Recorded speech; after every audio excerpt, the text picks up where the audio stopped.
everyone has heard of the 10 Commandments, the list of thou shalt nots found in the Bible. Jesus saw in these commandments not onerous burdens, but guardrails and guideposts designed to help us experience the good and beautiful life. Words that set safe boundaries, create order out of chaos, help communities live peacefully, and protect us, often from ourselves. Every thou shalt not was intended to point to a life-giving thou shalt. These ancient words were given by a loving God who longed to protect us from harm while pointing toward the keys to a deeply meaningful and joyful life. Join us as we read the 10 Commandments through the eyes of Jesus.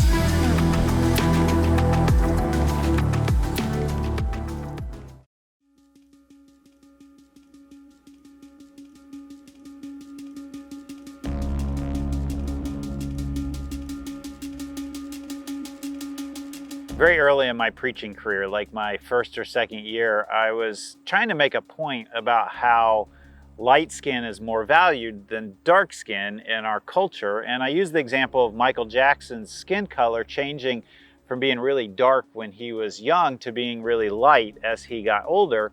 And I made the suggestion that Michael Jackson did this to kind of live into that, well, racist value that light skin is better than dark skin.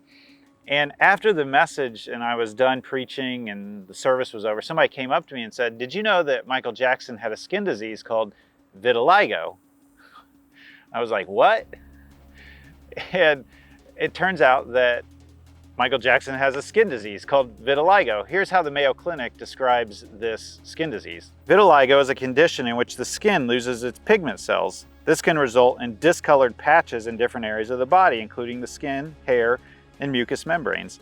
Vitiligo is a disease that causes loss of skin color and patches. I'd never heard of this, and today it's a little more accepted. For example, supermodel Winnie Harlow has vitiligo, and our expansion of kind of the definition of beauty has grown. But here it was, I was from the pulpit sharing misinformation, really testifying falsely against Michael Jackson. Oh, gee. It was the first time, and unfortunately not the last time, where I had to correct myself or be corrected from what I shared from the front. Now today we're continuing this series on the 10 Commandments, and we're on the commandment about not bearing false witness against your neighbor. Here's how Exodus says it. You must not testify falsely against your neighbor. Throughout this series, we've been encouraging you to memorize the 10 Commandments. We've given you a bookmark, and I hope you've used that, or you can download it at the link sycamorecreekchurch.org/10 Commandments. I just want to run through the 10 Commandments real quick so we can get our bearing for where we're at right now today. Now, the first 4 are all about our relationship with God. They are, you must have no other gods before me. Do not make an idol for yourself. Do not use the Lord your God's name as if it were of no significance. Remember the Sabbath day and treat it as holy. Now, when we get to number 5, we're talking about how we treat one another. So here's number 5 and on. Honor your father and mother. Do not kill. Do not commit adultery. Do not steal. Do not testify falsely against your neighbor. That's where we're at today. And then the last one, which we'll deal with next week at Sleepy Hollow State Park, is do not covet. So I got a question for you. Turn to a neighbor and answer this question, or if you're watching online, type it in the comments. How's it going memorizing the 10 Commandments? Let's talk about that.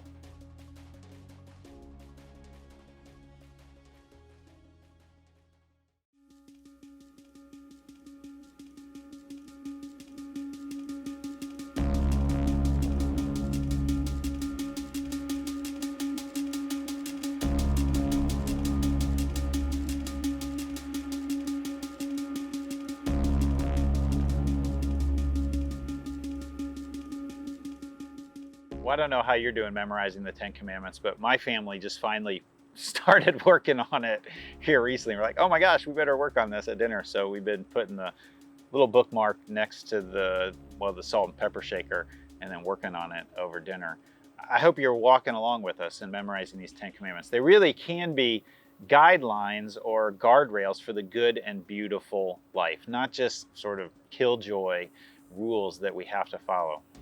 Now today we're talking about really the commandment that's about honesty, and the original context is the courts, which is of course why we're here at the Michigan Supreme Court, the Hall of Justice. Meanwhile, at the Hall of Justice. Well, that's like such an awesome name for a Supreme Court, the Hall of Justice. But this commandment comes as the Israelites are coming out of slavery in Egypt. They're wandering through the wilderness and they're going into the promised land, and Moses is leading them, and he's getting overwhelmed with the number of issues that people are having. They're all coming to him. And so he seeks some guidance from his father-in-law, Jethro, and Jethro tells him, listen, you need to kind of create a court system, essentially. Like you've got the lower courts where those groups or those wise people deal with the lesser issues, and then the really big ones end up at your desk, at your plate. And so Moses is essentially like the Supreme Court of ancient Israel. In fact, on our Supreme Court at the United States, Moses is right there at the apex, because the 10 Commandments have a lot to do with, well, the court system, especially this one, you shall not bear false witness. Now my guess is that most of us who are watching this, in fact, probably like 99.9% of those of us who are watching this, would never go into this building back here and knowingly and willingly lie to the court. And so given that, well, I guess that's the end of the sermon. We'll see you later. It's been good. Talk to you.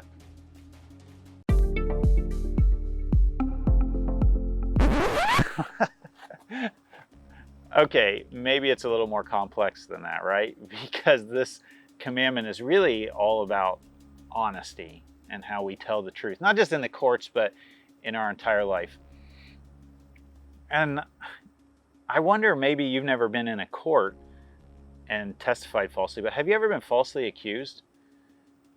Most of us have probably been, or at least felt like we've been falsely accused by a sibling when we were little, or maybe a teacher or a boss or a coworker. Somebody has said something that you felt like wasn't truthful about you. And these false accusations can really be damaging to us. This message comes from the Church of the Resurrection, preached originally by Adam Hamilton. It's the largest United Methodist church in the United States. And on the staff of Church of the Resurrection is a pastor named Darrell Burton. And Darrell is a congregational care pastor, but earlier in his life, he was falsely accused of murdering someone, and he went to prison for 24 years of his life. And now he's a pastor at Church of the Resurrection. Here's Darrell telling his story. 24 years in prison as an innocent man because someone made false statements against me in a criminal court of law, and it was for the crime of capital murder, and I was facing the death penalty. They waived the death penalty, but I was sentenced to life in prison without parole for 50 years and 25 years consecutive. The gentleman was pumping gas into his automobile in the city of St. Louis, and another man approached him and shot and killed him. 3 or 4 people gave a description the night the crime was committed, and they described the person as being a short, medium to light-skinned guy. Now, I'm not 7 feet tall, but I've never been light-skinned. This is as light as I'm gonna ever get. And no motive, no ballistics, no DNA, no confession, no fingerprints, nothing connected me to the crime. 2 guys came into court and raised their hand and gave an oath, and they swore to tell the truth, and they lied. And so as a result of those lies, I was sent to Missouri State Penitentiary, where I spent the majority of my life. I was 22 years old when this happened in 1984, and I stayed there until I was about 47 years old when I was finally released and brought home. But there was another witness who was a key witness, and this person was the gas station attendant. Well, she had sold the gas to the victim that night. He was killed, and she also came to my trial back in 1985. And she told the police and the court officials the day of the trial, she said, "You have the wrong man. That's not the man who committed the crime. That man is too dark," pointing to my dark skin. They didn't let her testify to that. Well, she never got heard until 24 years later in 2007.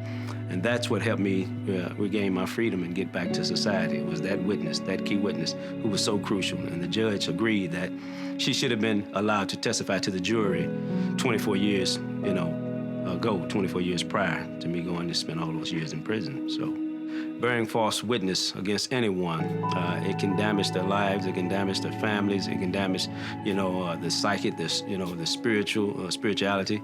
It hurts. It hurts very, very deeply. I think this story shows the damage that can be done by a false witness when you're falsely accused, but it also tells the story of the power of truthfulness and a true witness, a true testimony. Because if this one woman who saw what really happened hadn't spoken up, he wouldn't be free today. Now, experts tell us that somewhere between 1% and 5% in the prison population are just flat out falsely accused and shouldn't be there. And there are 2 million people in our prison system. I mean, it's a ridiculous amount of people in our prison system. And if just 1% of those people are falsely accused, that means that there are 20,000 people in prison who are falsely accused at just 1%. At 5%, that's like 100,000 people who are falsely accused who are in prison. And Daryl has created this ministry that he talked about that you can find at this website, miracleofinnocence.org, which is about helping free the innocent and providing care for them when they come home. Now, there's a structural racist component of this as well, because the black population in our culture is about 13%, but the prison population is made up of about 38% black people. So they bear the brunt of this false accusation. There'd be more falsely accused black people in prison per population percentages than falsely accused white people. And I think what we have to remember, at least for those of us who are Christians, is that at the center of the Christian faith is Jesus, who was falsely accused and executed under false accusation. I think as we stand or sit here in front of the Hall of Justice, this story about Jesus' false accusations really comes alive. Imagine this happening inside this building. Inside, the leading priests and the entire high council were trying to find witnesses who would lie about Jesus so they could put him to death. But even though they found many who agreed to give false witness, they could not use anyone's testimony. That's because these testimonies didn't agree. They kept coming up with the opposite stories. Finally, 2 men came forward who declared, "This man said, I am able to destroy the temple of God and rebuild it in 3 days." I mean, this is obviously ridiculous because, imagine like me saying, listen, I'm going to destroy this building here, the Supreme Court Hall of Justice, and rebuild it in 3 days. Jesus isn't speaking literally here. He's speaking metaphorically. And if you've been around Christianity at all or being a follower of Jesus for any length of time, you know that what Jesus is talking about here is not a physical building, the temple. He's talking about his temple, the temple of his body, that he's going to be crucified and then resurrected 3 days later. But these people take what he meant metaphorically and they twist it to be a literal testimony in a court of, law, so to speak.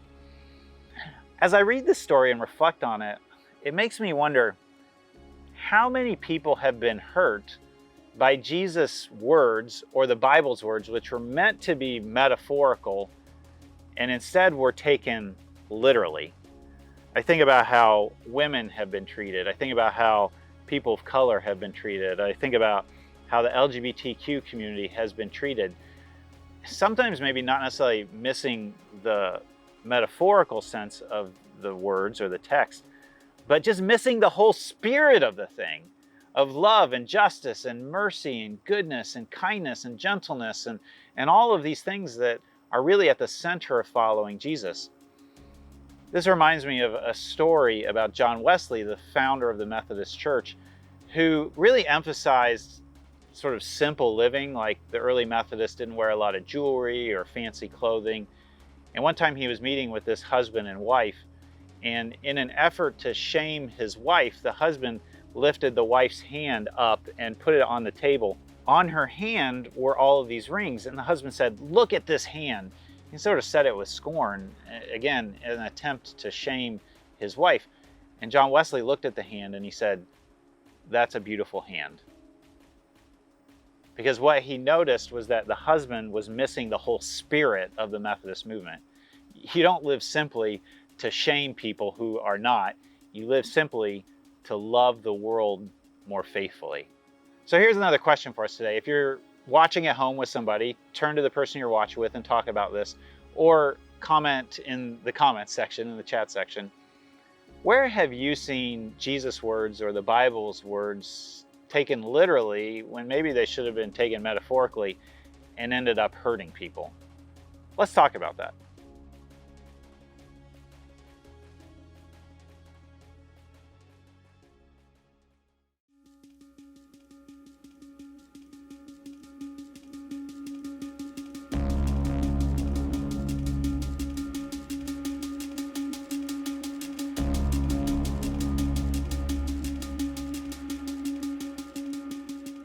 Unfortunately, I think we don't have any trouble coming up with examples of when the Bible has been taken literally and we've missed the whole spirit of it or the metaphorical sense of it, and that's ended up hurting people.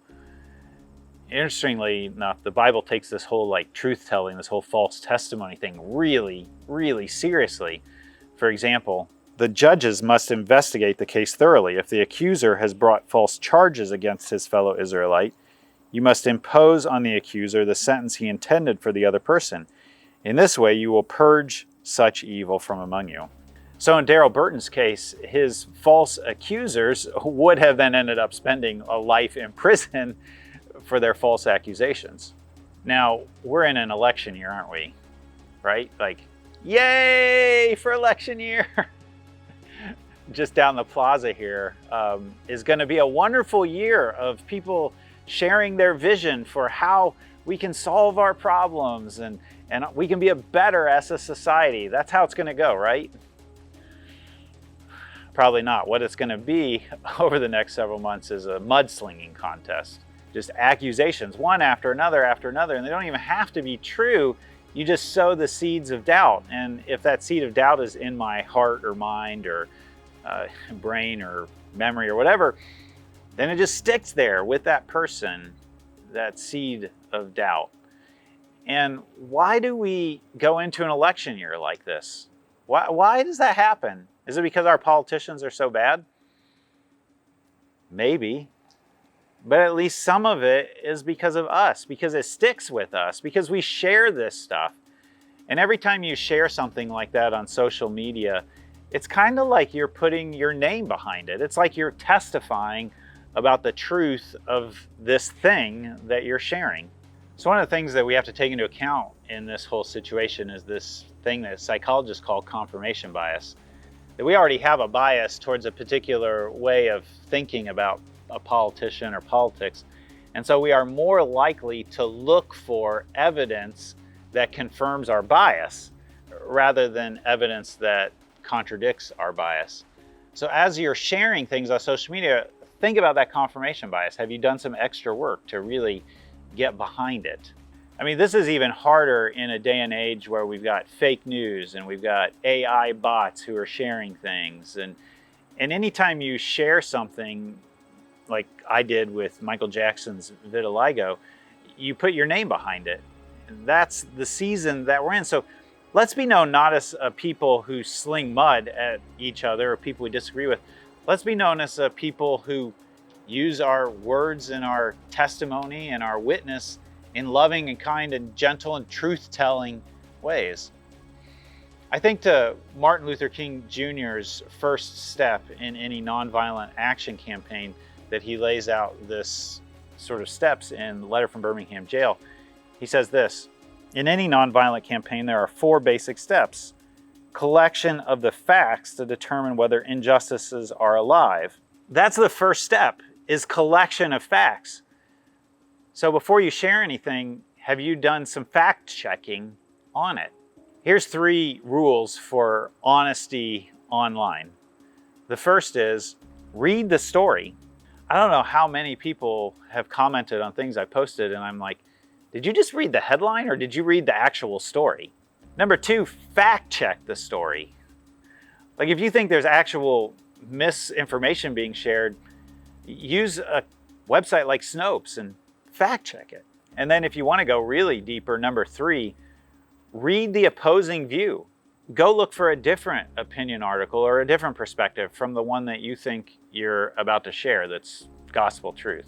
I would have done well to do this with my example of Michael Jackson's skin color and skin tone if I had done a little fact checking on this rather than just assuming that what the culture was saying about his skin was true. And I'm not the only one who falls into this mistake. I had a friend on Facebook share this picture of people at a Trump rally wearing a t-shirt saying "Make America White Again." Now, Snopes debunked this. The picture was actually photoshopped. What it really said was "Make America Great Again." And you may or may not like the whole MAGA idea, but it doesn't do us any good, those of us who are fighting against racism, to share photoshopped misinformation images online. And so my friend had to retract his picture when somebody pointed out that it was photoshopped.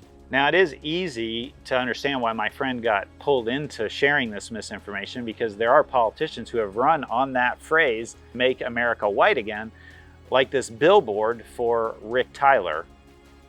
This isn't a fake billboard. This one's true. I fact-checked it. Now, here's a news headline that made me really laugh recently. It was about Ron DeSantis passing a law for liberals to stay in California and not to move to Florida. I laughed out loud when I read this, and these are the kind of things that I see shared online. If you zoom out just a little bit, you'll see that this is by the Babylon Bee, which is a satire site. And I don't know how many times I've seen people share satire as if it was real news. And in that case, you know what you're doing? You're bearing false witness, sharing misinformation. The Babylon Bee is really clear about their satire. They say that they are your trusted source for Christian news satire. So here's another chat question for you. Have you ever shared something that turned out to be not true? How did you go back and fix it? Let's talk about that.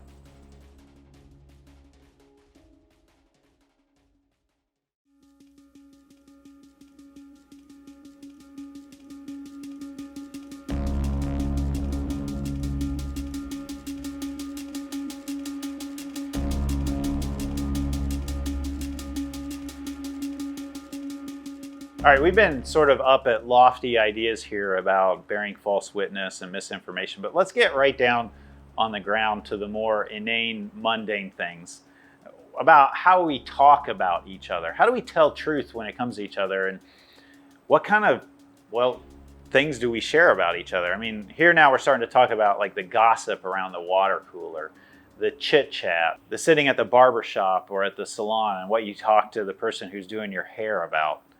Are these things truthful? Are they good? Do they need to be shared? Or are you passing on things that maybe you've heard second, third, fourth hand that may or may not be true? Now, pastors aren't immune to this either. When pastors get together, we can struggle at times with sort of gossiping about our churches. So I'm right here with you, friends. I'm talking to myself as much as I'm talking to you. After 13 years of being a pastor, going into my 14th year, I've done enough counseling with people in marriages or otherwise to know that whenever one person comes and talks to me about what's going on, there's always another story. There's always another way of framing the whole thing. In fact, I can't think that I've ever had somebody come to me and say, "Listen, Pastor Tom, my wife is leaving me and it's all my fault. I'm the one who has messed up.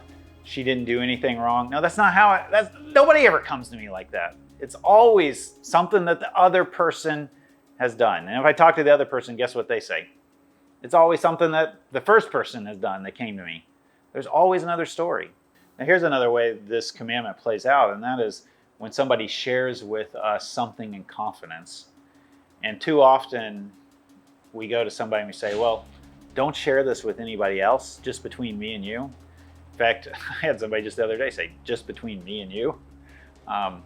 Maybe if you have to start your comment with "just between me and you," maybe it should just not be shared at all.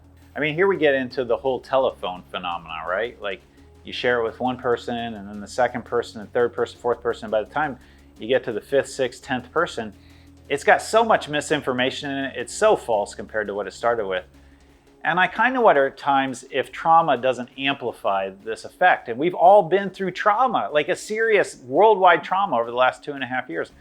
And maybe we should be a little skeptical at times of ourselves and our ability to share truthfully what is happening. Sharing misinformation about somebody or gossip or false accusations can really be damaging to people. And this is especially true of teens. A 2018 Pew survey found that 32% of teens had false rumors spread about them online. That's 26% of boys have had that happen, and 39% of girls have experienced this. Now, as an adult, as a pastor, I have this happen all the time. Something comes back to me and it says that I said something, and I think, what in the world? How did they get that out of what I said? But as an adult, I have some extra resources to deal with this. But our teens are really struggling with this sort of false accusations, this false witness, this false testimony that's being said about them online. As a teen, this could stick with you for your whole life. It can be a wound that you never really heal from. Now, sometimes in churches, we cloak this whole thing, this gossip, in sort of holiness or garb of sharing it as a prayer request. I really think we should pray about John's marriage that's really struggling right now. I mean, let's keep that here in the small group, but we should just pray about that. And if you share a prayer request with somebody that the person you're sharing about hasn't given you permission to share that, then I don't know, you're on thin ice there as far as this whole telling the truth thing. The Proverbs are the wisdom book of the Bible, and they share this wisdom for us. It is foolish to belittle one's neighbor. A sensible person keeps quiet. A gossip goes around telling secrets, but those who are trustworthy can keep a confidence. We have something to help us navigate these sorts of situations at our church. It's called the role renegotiation model. It's really about what to do when you have a broken expectation. A small broken expectation is called a pinch. A big broken expectation is called a crunch. And the best thing to do when somebody pinches you or crunches you is not to go to somebody else and tell them what that person did. You'll never believe what so-and-so did to me. No, in fact, if somebody comes to you and says that, what you should say is, have you talked to that person about it? Say, oh, I could never go tell them. I'll go with you and help you. The best thing to do when you're pinched or crunched is to go back to the person who broke the expectation and renegotiate the pinch or the crunch, the expectation with them. And when you renegotiate, that means that your expectation has to be on the table too, because your expectation may not have been realistic to begin with. If we have any bit of health in our church around relationships, it's founded on this basic idea of renegotiating with the person who broke the expectation, rather than sharing it around in gossip.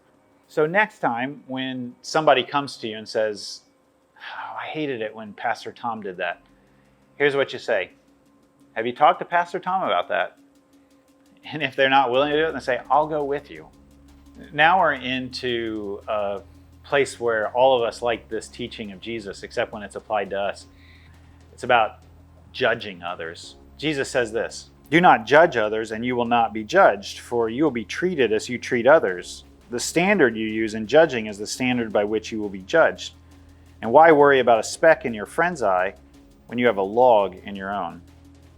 When you make false statements about someone, or when you share information that was shared in confidence, or when you gossip, you're making a judgment about somebody.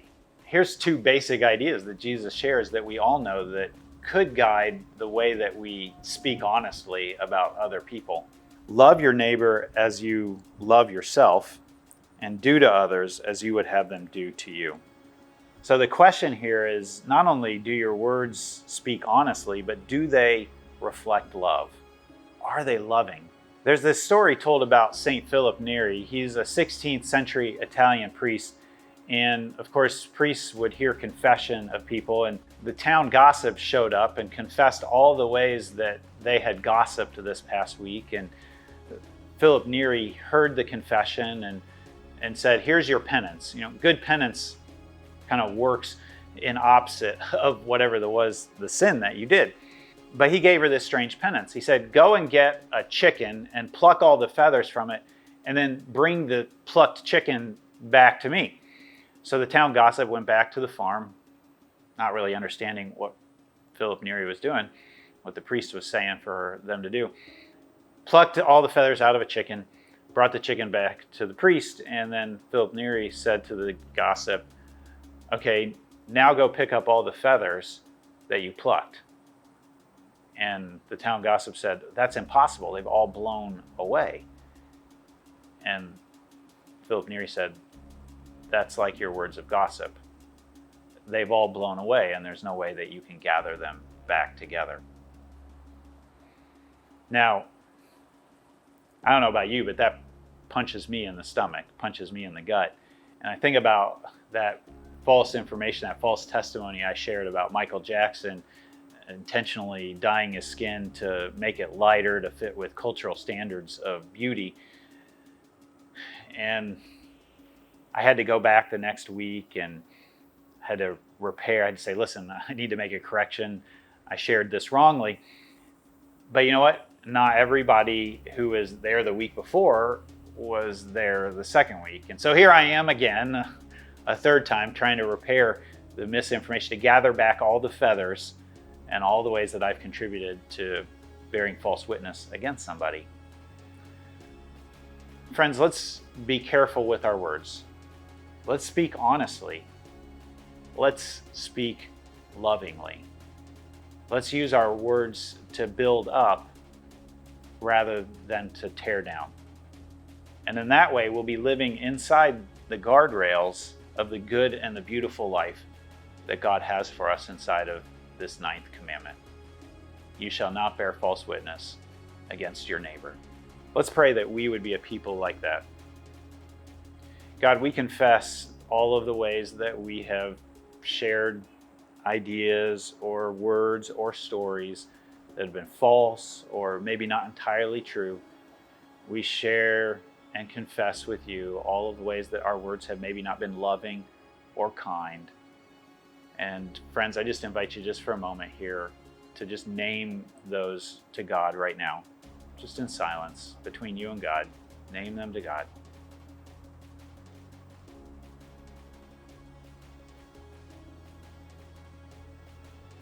God, we made this confession to you. Give us the strength to go and repair what we can repair, and give us the grace to live differently into the future. In the name of Jesus and the power of the Spirit, and all who agreed, said, or typed, Amen.